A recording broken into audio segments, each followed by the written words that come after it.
fucking DeBarge family, that should die under the jail. All being protected by Clive Davis. I wonder why. Jaguar Wright claims she has pulled back the curtain on what 50 Cent allegedly cut from the Diddy documentary, saying what was removed is far darker than anything shown on Netflix. According to her, this wasn't just light editing but a deliberate decision to remove names, leave out footage, and trim the real story on purpose. Was there anything at all that you were watching this documentary that was new information to you? New? Yes. No. From the history of Puff, him coming up, anything new? No. There was nothing new for me. There was nothing new for me. 50 isn't just as bad as Diddy. 50 actually has a heart. He's a lovable thug. You know? Somebody should ask Soulja Boy how loving he is. He's very loving. All that time they spent together and the way he believed in him. Oh my God. They were almost inseparable. Truth is, Curtis is a swish. Been a swish for many years. Everyone knows it. The reason why I haven't got behind Curtis Jackson is because the only reason he wants them out of the way is so he can take over. If you clicked on this video, it's likely because you heard Jaguar Wright is going all the way in on 50 Cent's Diddy documentary, and that curiosity makes sense. While most people are focused on what appeared in Diddy, The Reckoning, Jaguar is talking about what never made it to the screen, claiming the most shocking parts were cut not because they were weak, but because they were too explosive and could raise serious questions about powerful people. She says several major topics were left out, including Clive Davis's absence, missing details from the Lil Rod lawsuit such as the lack of any mention of Stevie J, and even claims about Diddy's connections to the Illuminati and spiritual warfare, along with her theories on why 50 chose to stay silent on certain issues. And now they got an even bigger one named Curtis Jackson. They should check the EPA report since he's been there and the toxic waste he's been allowing to be dumped around the property of Millennium Studios for cheap cash. And I'm not saying allegedly, Curtis. I know what you've been doing. You don't get no about what happens to those people in that town, but I do. I just wonder how you like that man I sent you. Because he really didn't think you was gonna go for him. You, Curtis, you better do right by Shreveport, or I'm gonna let everybody know that Diddy doo-wop bop ain't the only taste you got. One of the biggest questions Jaguar Wright keeps raising is about Clive Davis, pointing out that he owned 51% of Bad Boy Records and therefore had real control. Yet, in a 4-part documentary centered on accountability, he reportedly appears for only about half a minute, which Jaguar believes makes no sense unless he was being protected or intentionally kept away from the narrative. I'm recently walking into somewhere and they asked him about Diddy and he said who? Is that old age, or does he not? They're not in the same world, or they're in the same world but they're not cohorts. He's definitely been his ex. Oh, okay. I would call that the same world. Okay. It's pretty And intertwined. for him to say Diddy who is his way of saying, I'm not talking about Sean anymore. Maybe he's been playing cozy with the other Sean. Maybe he just got him another Sean. When asked who the worst celebrity she has ever been around, Jaguar didn't hesitate to name Clive Davis, describing him as someone with immense power and a dark presence within the music industry, and even alleging that he was connected to multiple tragic deaths. Who would sign to Clive Davis after we all know what he did to Whitney Houston? And praise, Clive is my everything. Clive is my everything. I'd be nothing without him. You're fucking right.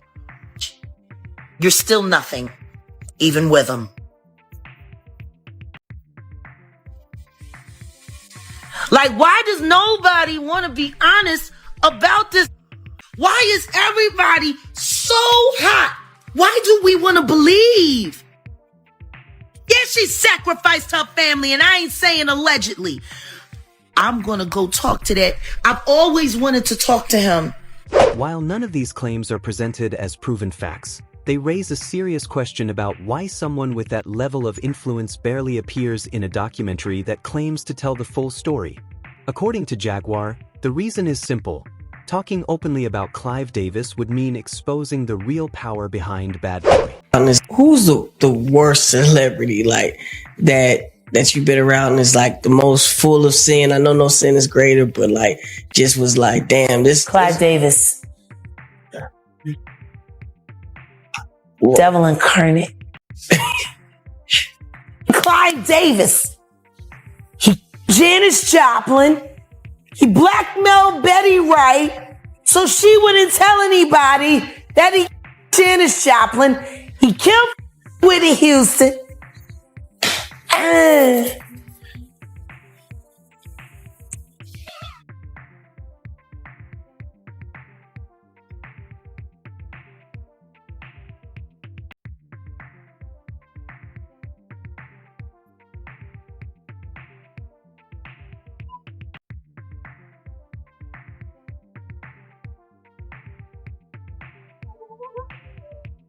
Jaguar Wright also points to moments and connections she says people deliberately refuse to talk about, questioning why certain powerful figures were never challenged or even mentioned despite being present during key moments in the industry. To her, these silences aren't accidental but intentional, suggesting a pattern of protection and control behind the scenes. Clive is a whole freak. You think Clive put him on to all? I know. Clive, that's what he do. Queen Clive. Long may she reign in hell.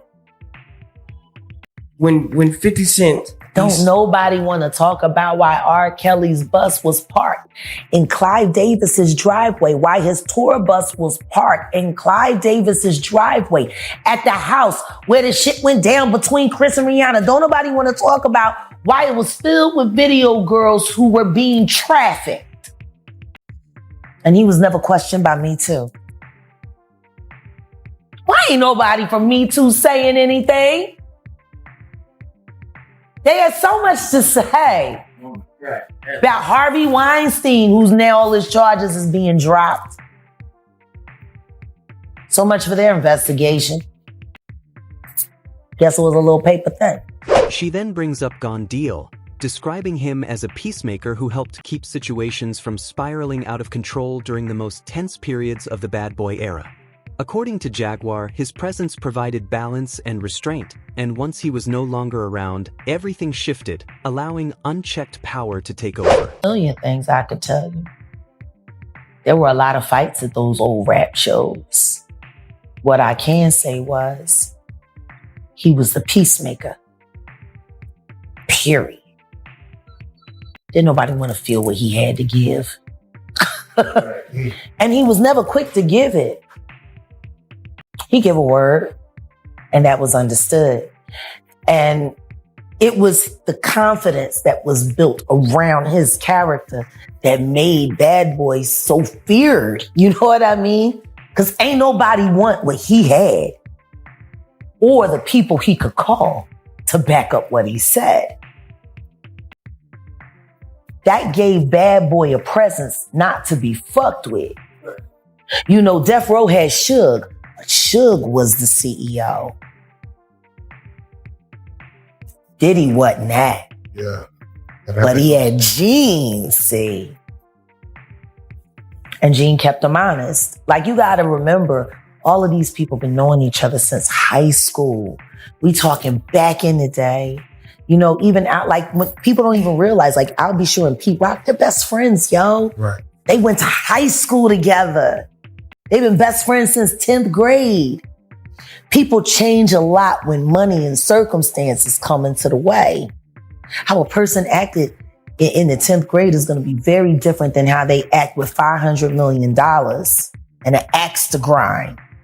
You know what I mean? Like, it's a different person. Jaguar Wright also claims to have exposed footage of Diddy and Lil Rod spending time together during a strange and confusing period, describing the situation as deeply unsettling, especially when paired with voice messages she says felt overly personal and inappropriate for two grown men. Speaking of God, did you see him with Little Rod working out?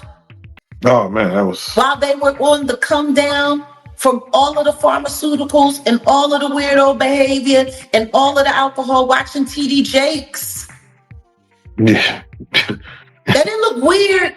It's very weird. The voice memos alone. I miss your legs. Your limp leg. Your limp leg. Damn. Not legs. Your limp leg. LEG. Yeah. Jeez. What straight grown man says that to another grown man?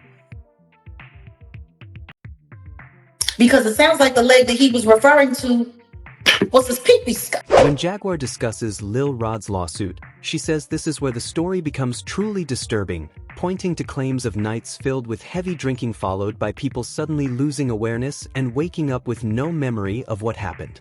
According to Jaguar, that detail alone should have shocked viewers, yet she believes it was brushed past far too quickly in the documentary.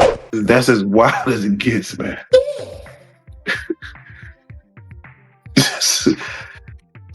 There's so much left unsaid. Just wake up with Diddy next to wake up sore. But I'm tripping, all right? I'm tripping. I mean, that's what the whole world went around saying. I'm tripping. Okay.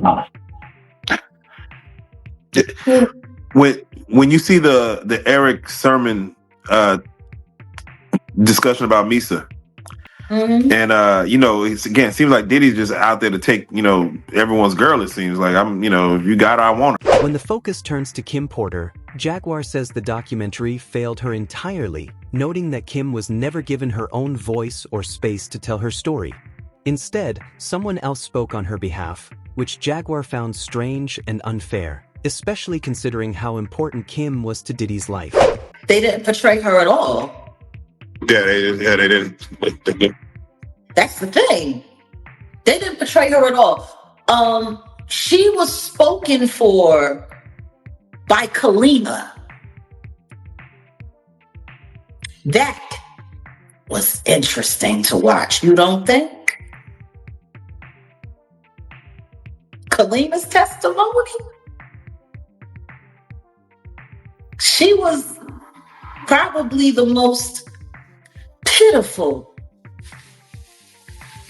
witness they brought up to speak about all of this in the entire thing. Kalima? Wait, why you say that? She was emotional. She was emotional? That's what you call it? That's what I'm trying to call it. Capricorn Clark was emotional. I'll give her emotional. I'm sitting there looking at someone, in my opinion, who appears to be struggling with a substance issue, trying not to fall apart on camera. Meanwhile, nobody paying attention to the fact that she's sitting there afraid to really say anything at all because she's in the middle of a custody battle and she's trying to get her kids back. And she's got to be careful of whatever she says because it could make it impossible for her to get her kids back. Did nobody pay attention to that? Yeah, no, she said she wanted $5,000 from Diddy. She wanted $5,000 from her former bandmate and a billionaire. And he wouldn't even give her $5,000 to help her get her kids back? From there, Jaguar raises another major question about why certain people were never mentioned at all, specifically calling out Stevie J and saying his absence makes no sense. According to her, Stevie J lived in the same house where much of the alleged activity took place and was one of Diddy's closest producers for years, yet his name never comes up, which she finds impossible to ignore. Nobody's talking about who her husband is and who her husband is to Diddy. He's one of Diddy's number one minions. Oh yeah, no, that's news. He's a loyalist. He is a Diddy doo-wop bop.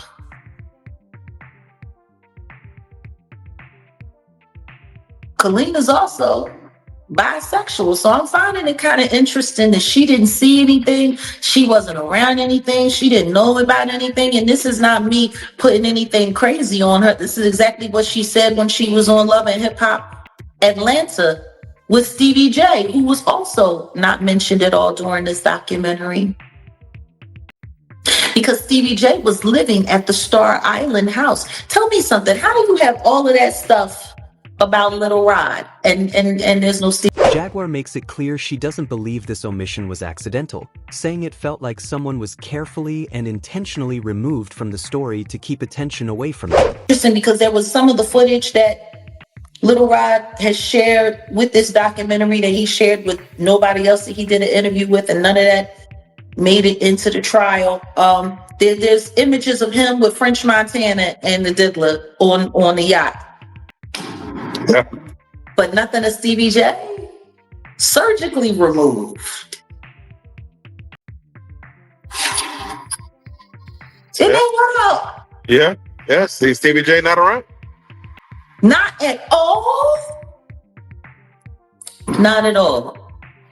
One of Diddy's main producers throughout the years. And I'm not sure. I haven't bothered to check because I never really had any need or want to care to pay attention to the Love album. Stevie J don't have no credit on that project at all. Heard some of the girls that, hooked up with Diddy throughout the years, and when they would come to his house and they would walk in the door and he would ask them, so how do you feel? You made it. Like just being around him. But then again, when you listen to some of the way that he was referring to himself, like talking about he can only compare himself to the Son of God and it's been so long. Said I forgot how to get to my tone and I've been rapping so long and listening to myself that I forgot how to be myself. And it's like watching, I don't want y'all sitting here looking like watching Jesus walk on water. Learning how to walk on water, like. Yeah, no. Even the fact that he told everyone, y'all are rock stars, y'all are hot. I'm the level of hot. So he's saying, don't ever think you're bigger than me when I'm in the room. I'm like, just that thought process is. No, just not even that. He was like, y'all hot and I'm lukewarm. Y'all not don't think I'm gonna sit here and let y'all be hot while I'm lukewarm. That's what he said. So basically what he was saying is y'all not doing enough to turn me up. Don't think that I'm gonna let y'all look good and y'all don't work harder at making me look good. But he's referring to himself as God? As the Son of God? Like, I don't know what people. According to Jaguar, Diddy isn't the true mastermind people believe him to be, but rather a pawn being used within a much larger and more powerful system operating behind the scenes. They did what they needed to do in this documentary. The whole objective of this documentary was to blame it all on Diddy. The devil made me do it, blame it all on Diddy, and the rest of the industry is nothing like this. Like when Curtis Jackson sat there in his interview with Robin and sat there and said, I did this because I don't want people thinking that the hip hop community is okay with this kind of behavior. I don't want them thinking that, we're just going to be silent while all of this is going on. Like we're okay with this kind of behavior. And my thing is,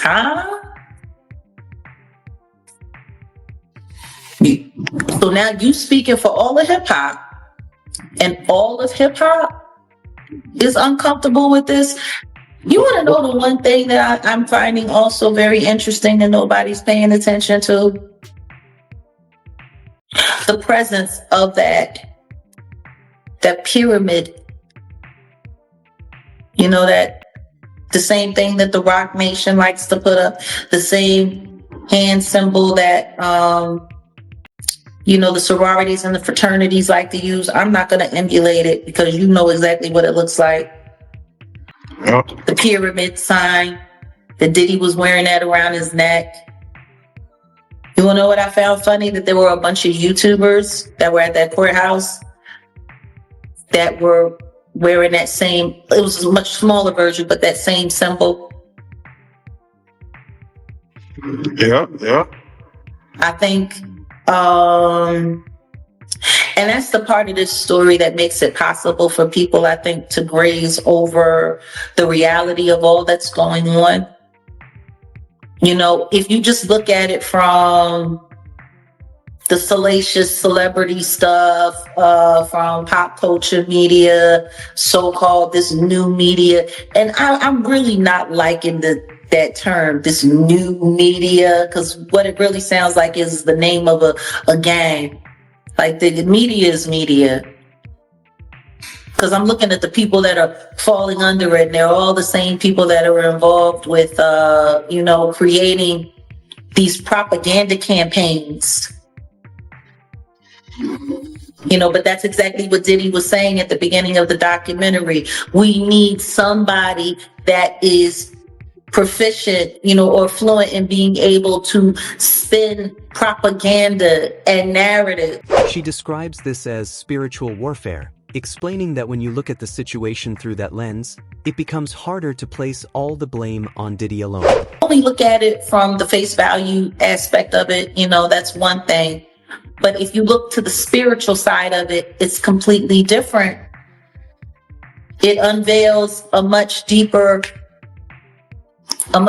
agenda, because for those who, it's funny, people like to talk about God and they like to throw God's name around and they like to talk about their religious and they like to talk about this and they like to talk about that, but then they don't want to acknowledge the spiritual warfare aspect of all of this that's involved.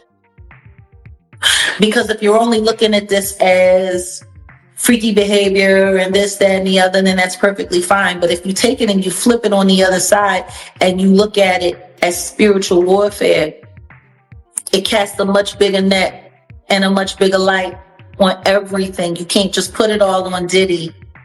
Jaguar says the most damning part of these allegations isn't that she made them, but that they were substantiated by one of Diddy's closest former friends, Mark Curry. When the conversation turned to Kim Porter, his tone shifted noticeably, making it clear this wasn't speculation for him. Do you think he had anything to do with Kim Porter passing? I'll tell you this. For the 16th, it's in my new book. You remember when they say Cassie said that her friend got dangled over a balcony? Mm-hmm. It was on the 16th. And on the 18th, Kim Porter passed. 2 days. Something like that. What could have been going on in that house in Covers or on Wilshire at Cassie's little condo would make him want to dangle, or even let it be said that he did dangle, because we don't, it's allegedly said that he dangled. So I'm like, damn, so dangled over the balcony, that means it had to have been an argument about something. Now, Cassie said in the interview, I pay attention to the male escort. I'll unalive you. I said, wow, she's a killer. Then she said that her and Kim didn't get along. Kim knew that she didn't like her and she didn't like Kim. It was a real jealous thing.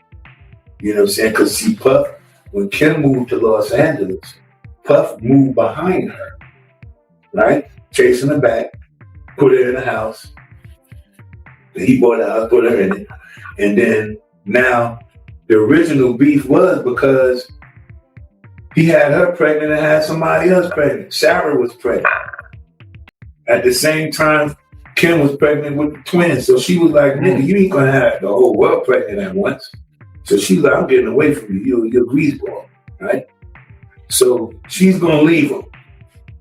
Then Cassie just comes around. Then he moves Cassie to Wilshire. So she like, damn, nigga, you done moved out here to me, and you done moved out here too. And I'm trying to get away from you. 16, the thing that I really want to know is, I'm sure we all want to know. One, you're unalive a man and you didn't like her. And 2 days prior, or a few days prior, it was a big argument in your house. And 2 days later, this is what happened. Somebody please explain this to me. Somebody please explain this to me. I mean, because when you got pneumonia and you got money, guess what you can do? You can get rid of it. Yeah. You don't have pneumonia.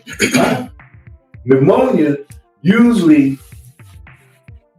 I thought pneumonia has something to do, like a lot of people who had a virus, one of those viruses, we won't say the virus, they usually be pneumonia, would take them out. Pneumonia, right? Mucus build up. Magic. Mucus is the number one killer of people. But people don't know it. You know what I'm saying? So mucus build up. Thank you, Mark. I see that almost every day. That's right. You gotta keep that stuff right. So then you look at pneumonia, you look at the things that come, the underlying things that come with it, you be like, wow, this gotta be a little bit deeper. You know, plus a lot of people move to Los Angeles once they find out certain things, because Los Angeles is a great place to be to get treated.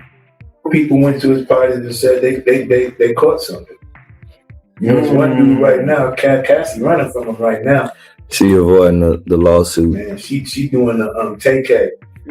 She doing TK like a motherfucker. Understand? She running. Do you think she should have been charged as a co-conspirator? I ain't never understand none of they charge, because I'd be like, damn, I used to do the same shit. You know, so I didn't say never put my hand on no woman, but I bought some girls, I bought some stuff before, I bought some coochie. Well, that shit. Even in a regular relationship, you don't even know it. You buying it. You buying it regardless. You paying for it either way. Paying for it anyway it goes. So I could never say he's wrong for anything like that. But the only thing I say wrong for is just not knowing when to put a cap on that shit, man. It's enough is enough. You know what I'm saying? Because if this up right here, like when you get to the point to where you be like, I enjoy urinating on females. You be like, what's sick? Is that? You sick. That means you enjoy humiliating people. Same way you wanted me to put on a little clothes and go to Morocco. Damn. According to Mark, that moment marked a breaking point when Kim decided she was done and tried to move on with her life, though even then she couldn't fully escape Diddy. After Kim passed away, the official cause was listed as pneumonia, but Mark said that explanation never completely made sense to him. Intro 17. With all of these serious allegations completely missing from the Diddy documentary, it raises a disturbing question about why 50 Cent chose not to include them. Was he hiding something, or was he protecting someone? Let us know what you think in the comments below.